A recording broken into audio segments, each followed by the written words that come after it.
Bangla football খেলার জন্য বিশেষভাবে বিখ্যাত।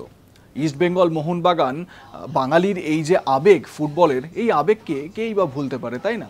তো এরকম একজন মোহনবাগান ফুটবলারের কথা কি আপনারা জানেন, যিনি ইস্টবেঙ্গলের অফার তিনি নাকচ করেছিলেন এবং সেই সময়ে তিনি ইস্টবেঙ্গলের একটা খুব মূল্যবান, একটা ভালো ভ্যালুয়েবল একটা অফার তিনি ঠুকরে দিয়েছিলেন এবং তিনি বলেছিলেন যে যতদিন খেলবেন ততদিন মোহনবাগানের হয়েই খেলবেন।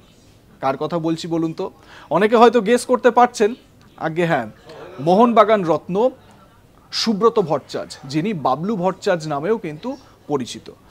এই বাবলু ভট্টাচার্য বা সুব্রত ভট্টাচার্য তিনি একবার নিজের প্রতিক্রিয়ায় বলেছিলেন সাংবাদিকদের, সালটা 1978-এর কথা। সেই সময় তিনি বলছেন যে সন্তোষ ট্রফির বেস্ট প্লেয়ার হয়েছিলাম আমি, আর সেই সময় ইস্টবেঙ্গলের তরফ থেকে 1.5 লাখ টাকা চেক নিয়ে এসে তার কাছে হাজির হয়েছিলেন এক ব্যক্তি ইস্টবেঙ্গলে জয়েন করানোর জন্য।